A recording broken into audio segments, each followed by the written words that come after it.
Bonjour, je m'appelle Carole Agdogan, je suis verrier fondeur. C'est un des premiers métiers du verre. Déjà, le verre, c'est vraiment une matière éternellement recyclable et assez magique. Elle passe un peu par tous les états, c'est presque comme de l'eau finalement. On joue énormément avec la lumière. Moi, concrètement, mon travail consiste à superposer des feuilles de verre, puis à les fusionner dans un four. Ensuite, je peux donner une forme avec d'autres cuissons. Donc, ça peut être énergivore et il faut quand même bien raisonner sa pratique, d'où provient le verre et ne pas lancer des fours alors qu'il est à moitié plein, etc.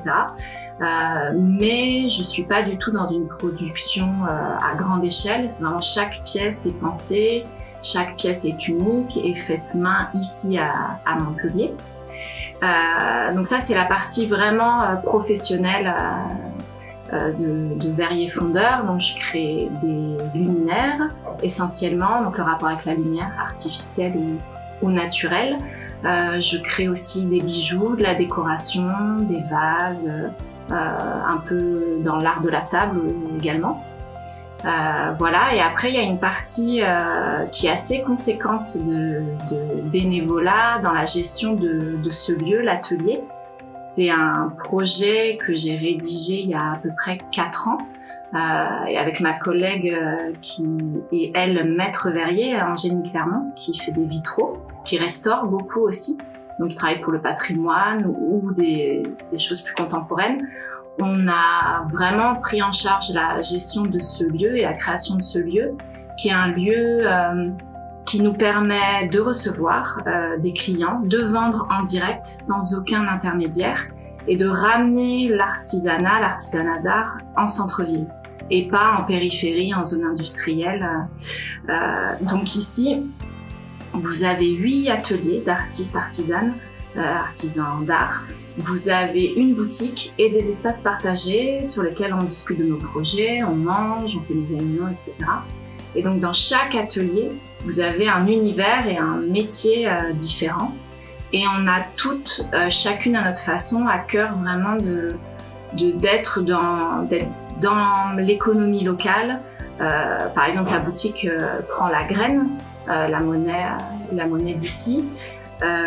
Et puis, aucune d'entre nous n'est dans la surproduction. Voilà, on fait très attention au quotidien et dans nos pratiques professionnelles. Bonjour, je suis Angéline Clermont. J'ai un atelier de vitrail à Montpellier, le 8 bis rue André Michel. Je travaille avec 8 créatrices. On mutualise le lieu, donc c'est 8 métiers différents, 8 femmes, 8 matières différentes. Moi, je suis maître verrier, donc j'ai un atelier de vitrail.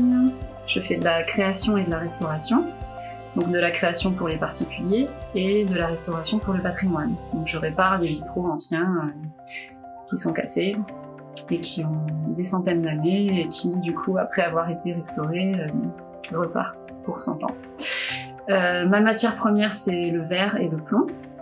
Donc le verre, je l'achète à une verrerie, je le découpe et ensuite ça fait des chutes de plus en plus petites. Et une fois que les chutes sont trop petites pour que je puisse les utiliser, je les donne à d'autres créatrices.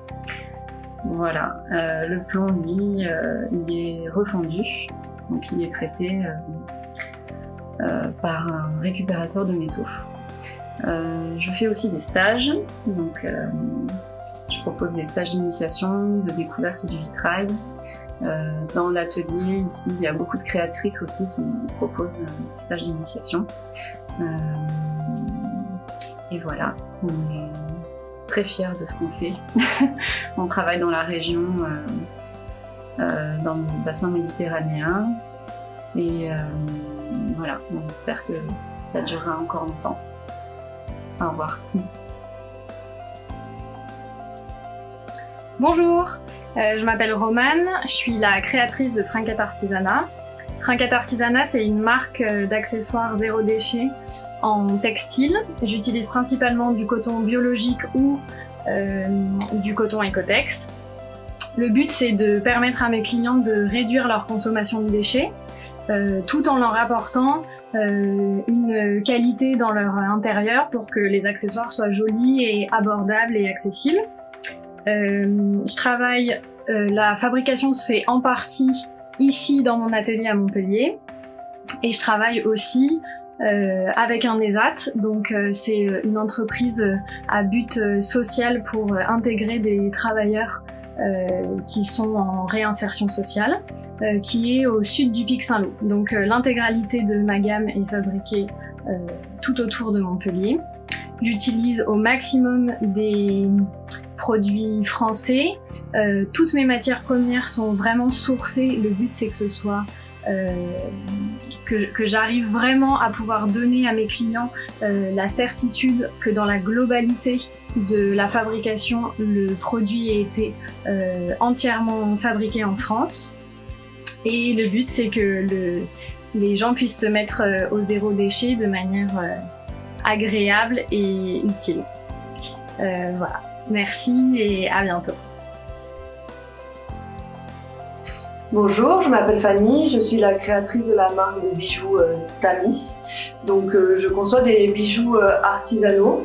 À la base j'étais architecte et la bijouterie est une reconversion professionnelle pour moi. Je me suis formée seule à la bijouterie et j'essaye de faire en sorte de faire des bijoux entièrement faits à la main dans mon atelier.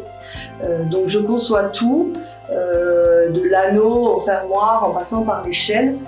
Je ne fais rien faire de manière industrielle ou en série.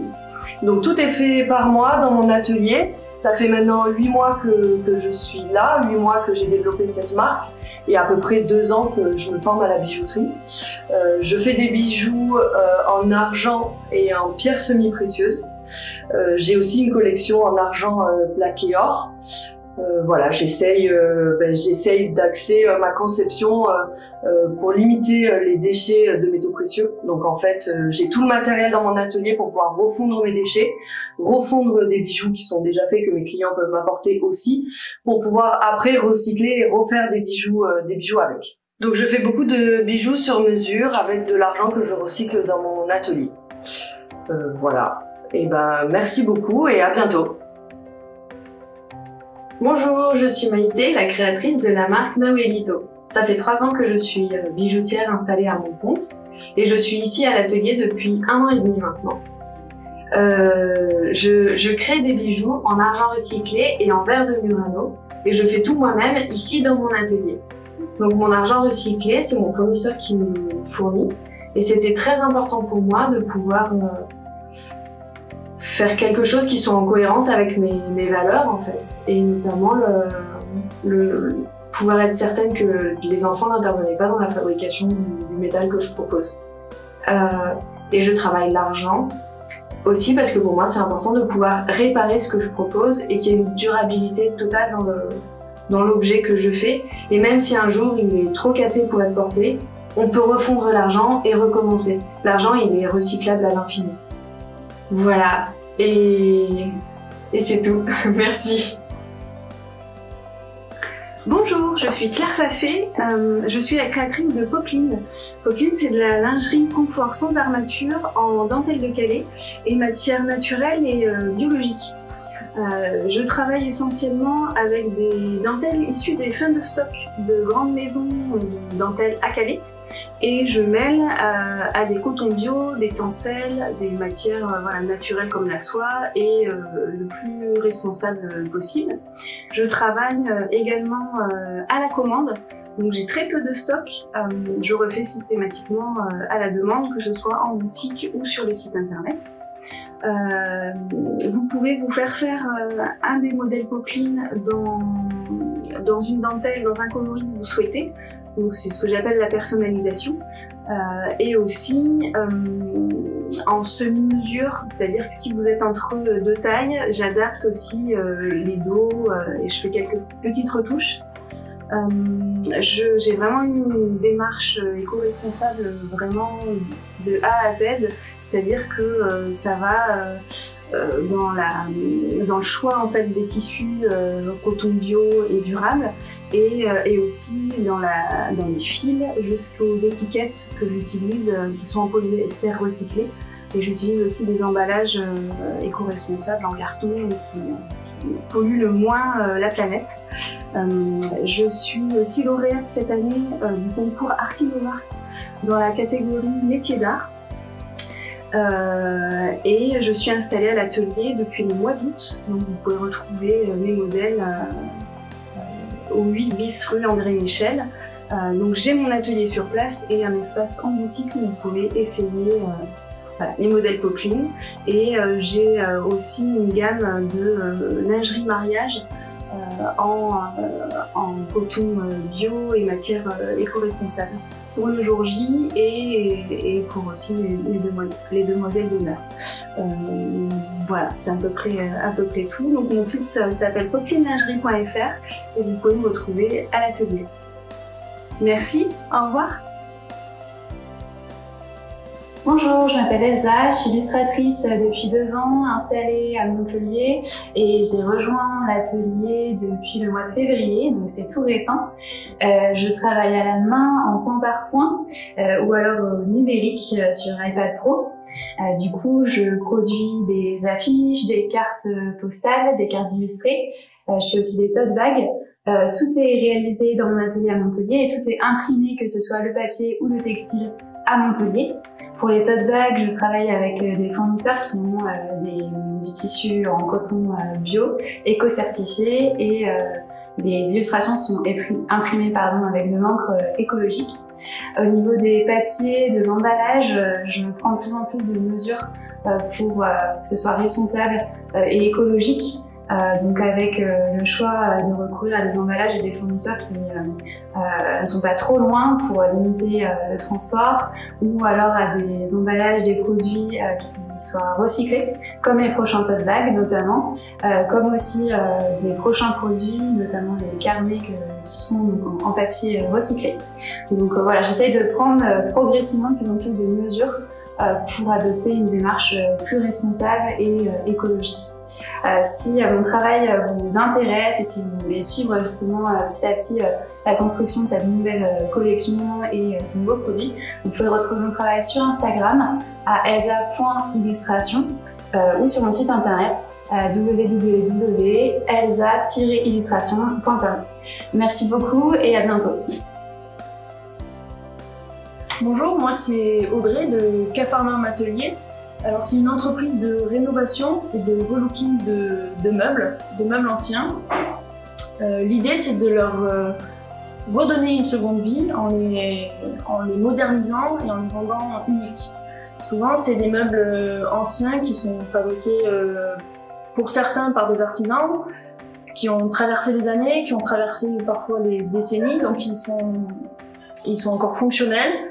Ils demandent juste un peu d'attention pour être en accord avec notre déco d'aujourd'hui. Parfois, ce sont des meubles qui ont été transmis de la famille, des parents ou des grands-parents. On y est attaché sentimentalement, mais ils sont plus au goût du jour. Ils ne nous plaisent pas parce qu'ils sont trop massifs, parce qu'ils sont trop foncés. Donc là, j'interviens en fait pour essayer de leur redonner cette nouvelle vie. À ce titre, l'entreprise est répertoriée est labellisée Réparacteur par la région Occitanie, donc qui met en avant les artisans qui favorisent la réparation et par ce biais la réduction des déchets.